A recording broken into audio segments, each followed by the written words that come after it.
भाई सभी को नमस्कार। उम्मीद आप अच्छे होंगे, बहुत अच्छे से अपनी पढ़ाई पर भी लगे हुए होंगे। आपको पता है, मैं आपको 10 से 12 मिनट में एक ऐसा टॉपिक कराता हूं जो एग्जाम के पॉइंट ऑफ व्यू से बहुत ज्यादा जरूरी होता है। आज का जो हमारा टॉपिक है वो इतना जरूरी है कि शायद ही कोई ऐसा वनडे एग्जाम होगा जिसमें गांधी युग को लेकर क्वेश्चन ना बने हो। आज हम छोटे से 10-12 मिनट में गांधी युग के सारे फैक्ट, साथ ही साथ सबसे पहले मैं आपको थ्योरी को समझाऊंगा और थ्योरी के बाद में आपको क्वेश्चन की प्रैक्टिस करवाऊंगा जो लगभग 40-50 क्वेश्चन है। क्लियर है? तो आप सभी का काम है अच्छे से वीडियो में लास्ट तक बने रहना और 10-12 मिनट अपनी देना और गांधी युग को कंप्लीट करके जाना। स्टार्ट करते हैं। इसकी पीडीएफ आपको टेलीग्राम पर मिलेगी जहां से आप लेकर अपना रिवीजन कर सकते हैं। बाकी एक बार इस वीडियो को देख लेना। बाकी जो चैनल पर नए सब्सक्राइब कर लेना, वीडियो को लाइक कर देना। स्टार्ट करते हैं आज की क्लास को और सबसे पहले चीजों को समझना स्टार्ट करते हैं गांधी युग को लेकर। अगर महात्मा गांधी को लेकर मैं बात करूं मेरे भाई, तो सबसे पहली चीज, महात्मा गांधी जी का जो जन्म है वो हुआ था हमारे पास 2 अक्टूबर 1969 को। महात्मा गांधी जी का जन्म कहां पर हुआ था? तो पोरबंदर गुजरात में हुआ था। पिता का नाम था करमचंद गांधी या फिर काबा गांधी। माता का नाम था पुतलीबाई। इनकी पत्नी का नाम था कस्तूरबा गांधी। गांधी जी के पुत्रों का नाम था, एक का नाम था हमारे पास हरिलाल, एक का नाम था मणिलाल, एक का नाम था रामदास और एक का नाम था देवदास। ठीक है। गांधी जी के शिष्या मतलब इनकी जो फीमेल शिष्य थी वो कौन थी? मीराबेन। कौन थी? मीराबेन थी। आत्मकथा है इनकी माई एक्सपेरिमेंट विद ट्रूथ, सत्य के साथ मेरे प्रयोग। अहिंसा दिवस इनकी जन्म तिथि पर मनाया जाता है 2 अक्टूबर को। और शहीद दिवस इनकी जो जिस दिन ये मरे थे 30 जनवरी को इनकी पुण्यतिथि पर मनाया जाता है शहीद दिवस। कब? 30 जनवरी को। नेक्स्ट मैं बात करूं महात्मा गांधी को लेकर, तो महात्मा गांधी जो हैं वो 4 सितंबर 1888 को कहां पर चले गए थे? वकालत पढ़ने के लिए, बैरिस्टर करने के लिए इंग्लैंड चले गए थे। उन्होंने इनर टेम्पल में कानून की पढ़ाई की। 1888 से लेकर 1891 तक ये कहां पर रहे थे? तो ये इंग्लैंड में रहे थे, कानून की इन्होंने पढ़ाई की थी। कभी कभी ईयर पूछ लेता कब से कब तक ये कहां पर रहे थे। नेक्स्ट आगे की ओर बढ़े, महात्मा गांधी को लेकर बात करें तो महात्मा गांधी जी के जो राजनीतिक गुरु थे वो थे गोपाल कृष्ण गोखले। कौन थे? गोपाल कृष्ण गोखले थे। अगर मैं बात करूं दार्शनिक गुरु, तो दार्शनिक गुरु थे टॉलस्टॉय, लियो टॉलस्टॉय इनके दार्शनिक गुरु थे। अब बात करूं मैं किसको लेकर, अगर मैं बात करूं आध्यात्मिक गुरु को लेकर, श्रीमत राजचंद्र जो थे इनके आध्यात्मिक गुरु थे। तो तीनों याद रखेंगे। राजनीतिक गुरु जो थे गोपाल कृष्ण गोखले थे, दार्शनिक गुरु जो थे वो लियो टॉलस्टॉय थे और आध्यात्मिक गुरु जो थे वो थे श्रीमत राजचंद्र। कौन थे? श्रीमत राजचंद्र।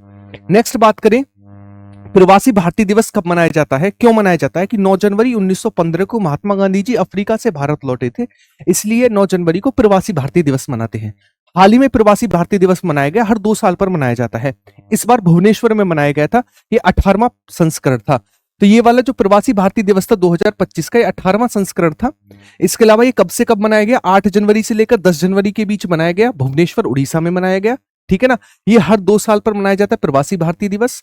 2025 के प्रवासी भारतीय दिवस की थीम थी विकसित भारत में प्रवासी भारतीयों का योगदान। विकसित भारत में प्रवासी भारतीयों का योगदान 2025 के प्रवासी भारतीय दिवस की थीम थी। अफ्रीका से प्रवासन, मतलब अफ्रीका गए थे 1893 में महात्मा गांधी जी। अगर मैं बात करूं, भारत में आगमन हुआ 9 जनवरी 1915 को। लगभग 21 साल अफ्रीका में रहे। 9 जनवरी 1915 को महात्मा गांधी जी भारत लौटे। उन्हीं की स्मृति में प्रवासी भारतीय दिवस भी मनाया जाता है।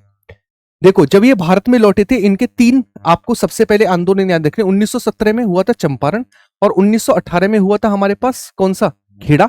और 1918 में ही हुआ था अहमदाबाद मील मजदूर आंदोलन। इनके बारे में समझेंगे। गांधी जी का पहला जो आंदोलन था वो था चंपारण, जो कि नील की खेती के लिए हुआ।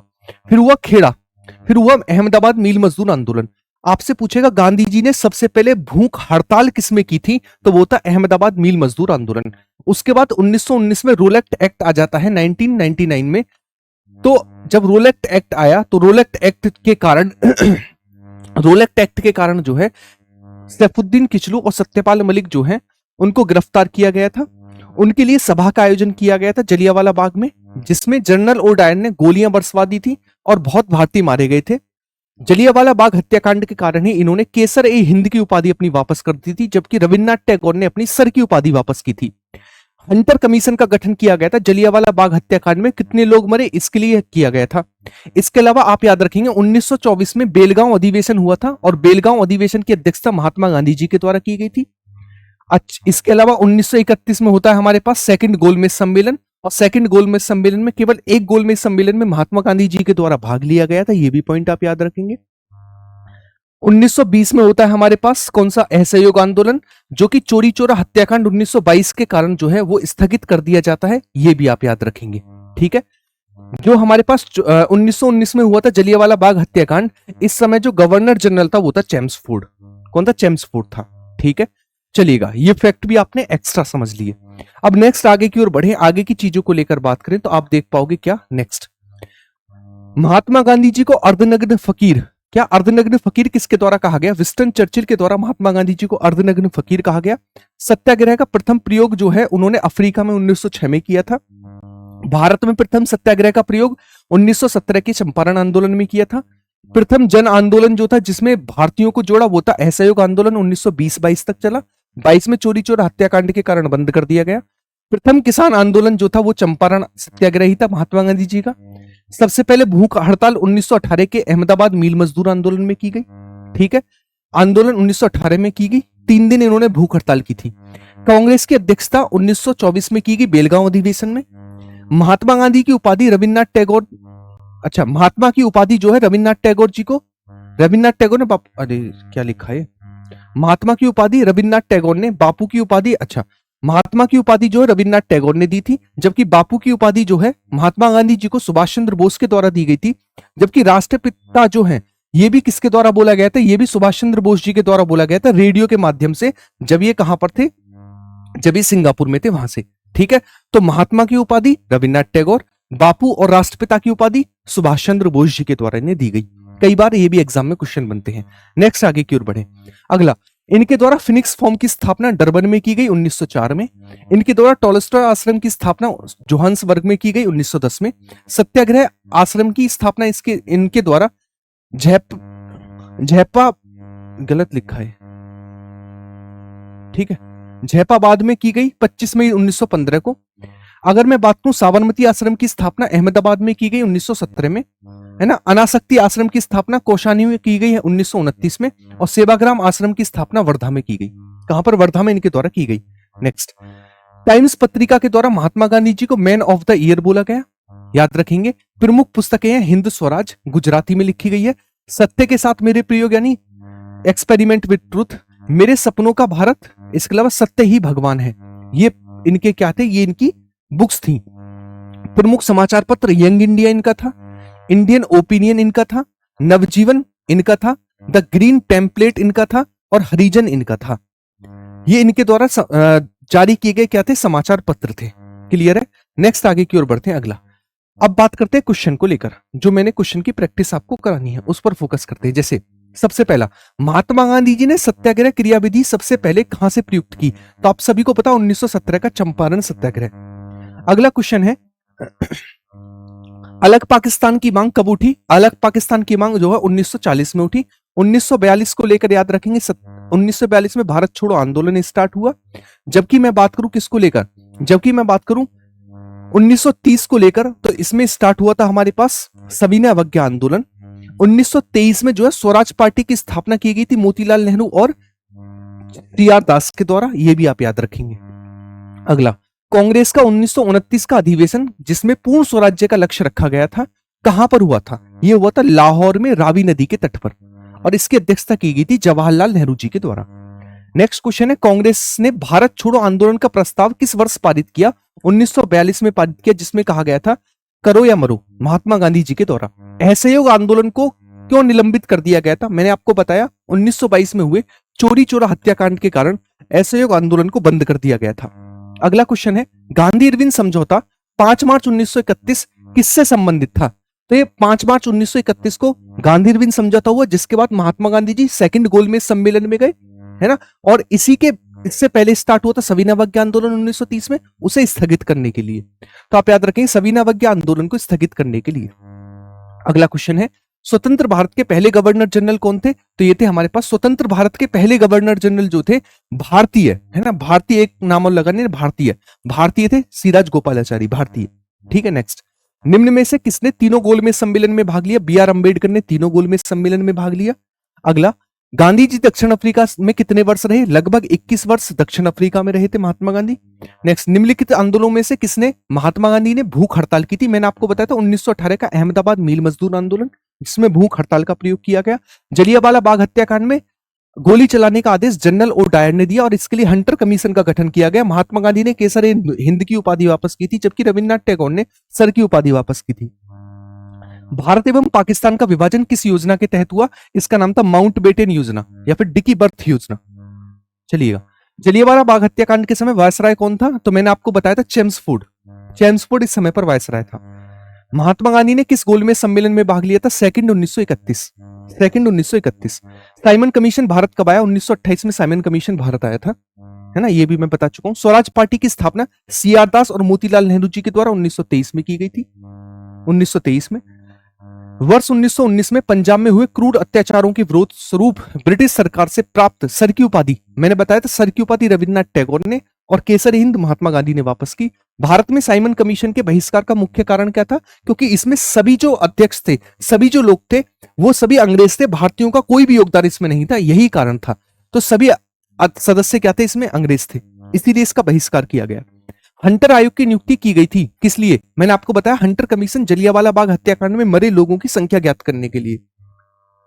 भारत छोड़ो आंदोलन कब प्रारंभ हुआ? तो 9 अगस्त 1942 को भारत छोड़ो आंदोलन की स्टार्टिंग होती है, जिसमें करो या मरो का नारा दिया गया था। 1928 में एचएसआरए की स्थापना, हिंदुस्तान सोशलिस्ट रिपब्लिक एसोसिएशन की स्थापना कहां पर हुई? देखो 1925 के करीब में बना था एचआरए, हिंदुस्तान रिपब्लिक एसोसिएशन, जो कि कानपुर में गठन किया गया, जबकि HSRA, Hindustan socialist Republic association, ये बना था दिल्ली के फिरोजशाह कोटला में। तो याद रखेंगे ये कहां पर बना था? दिल्ली के फिरोजशाह कोटला में, जबकि कानपुर में बना था HRA, Hindustan Republic association. British सरकार ने महात्मा गांधी जी को जो उपाधि दी थी और जिसे उन्होंने असहयोग आंदोलन में वापस कर दिया था, उस उपाधि का क्या नाम था? केसर ए हिंद। क्या नाम था? केसर ए हिंद। रोलेक्ट एक्ट पारित किया गया था। रोलेक्ट एक्ट क्यों पारित किया गया था? इसे कहते थे बिना अपील, बिना वकील, बिना दलील का कानून। क्यों कहते थे? क्योंकि इसमें संदेह के आधार पर गिरफ्तार कर लिया जाता था, क्रांतिकारियों पर कंट्रोल करने के लिए। तो क्यों था ये? क्रांतिकारी गतिविधियों में कमी लाने के लिए, क्योंकि उन्हें गिरफ्तार करेंगे, कोई वकील नहीं, कोई अपील नहीं, कोई दलील नहीं, सीधा जेल, इसलिए था ये। निम्न में से कौन सा आंदोलन, कौन सा गोलमेज सम्मेलन 1932 में हुआ? देखो पहला हुआ 1930 में, दूसरा हुआ 1931 में और तीसरा हुआ 1932 में। याद रखेंगे महात्मा गांधी ने 1931 के सेकंड में भाग लिया था, तीनों में बी आर अम्बेडकर ने लिया था, तो 1932 में हुआ था तीसरा गोलमेज सम्मेलन, थर्ड गोलमेज सम्मेलन। निम्न में से क्रमानुसार आपको सजाना है। ये आपके लिए मैं होमवर्क का क्वेश्चन दे रहा हूं, इसका आंसर आप सभी मुझे होमवर्क में करेंगे। नेक्स्ट क्वेश्चन लेते हैं। भारतीय राष्ट्रीय कांग्रेस के 1924 के अधिवेशन से महात्मा गांधी द्वारा एकमात्र अधिवेशन जिसमें अध्यक्षता की गई थी कौन सा था? तो मैंने आपको बताया था एकमात्र अधिवेशन था बेलगांव अधिवेशन। क्यों हुआ था? क्योंकि जलियांवाला बाग हत्याकांड के कारण जो इन्होंने असहयोग आंदोलन वापस लिया, उसकी सफाई के लिए हुआ था। ठीक है, चलिएगा नेक्स्ट। भारतीय राष्ट्रीय कांग्रेस का लाहौर अधिवेशन इतिहास में इसलिए प्रसिद्ध है क्योंकि इसमें पूर्ण स्वराज्य की मांग का संकल्प पारित हुआ, बिल्कुल सही बात है, और जवाहरलाल नेहरू ने अध्यक्षता की। इस अधिवेशन में उग्रवादियों एवं उदारवादियों के बीच झगड़े को सुलझाया गया, 1916 में सुलझाया गया था, ना कि इसमें सुलझाया गया। इस अधिवेशन में द्विराष्ट्र मांग के सिद्धांत को अस्वीकार करते हुए संकल्प पारित हुआ। भैया द्विराष्ट्र का सिद्धांत 1940 में रखा गया, ये भी आप काट देंगे, ये भी कटा, केवल एक सही है कि ये हमारे पास किसके लिए था? तो ये था पूर्ण स्वराज्य की मांग के लिए। नेक्स्ट चलिएगा, हो गए सारे क्वेश्चन। तो उम्मीद है ये वाला पार्ट आपके समझ में बहुत अच्छे से आया होगा। कैसी लगी छोटी सी वीडियो? मैं ये मानता हूं 10-12 मिनट में क्वेश्चन और इतना फैक्ट, इतना डेटा शायद ही पॉसिबल हो।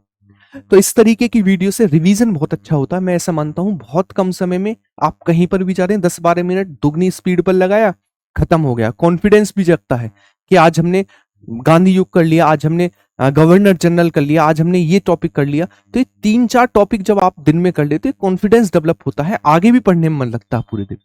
तो इस तरीके की वीडियो को बहुत ज्यादा सपोर्ट करना, क्योंकि ये वीडियो आपके लिए सिलेक्शन की राह तैयार करेंगी। उम्मीद है आप इस वीडियो को बहुत अच्छे से समझ पाए होंगे, देख पाए होंगे। बाकी इसकी पीडीएफ को मैं टेलीग्राम पर डाल दूंगा, जिसकी लिंक आपको कमेंट बॉक्स में पिन मिल जाएगी। वीडियो को लाइक करना, शेयर करना, और जो क्वेश्चन मैंने पूछा उसका आंसर कमेंट बॉक्स में करना आप सभी का काम है। मिलते हैं नेक्स्ट वीडियो में, अपना ख्याल रखिएगा। बाय बाय, टेक केयर, जय हिंद सभी को।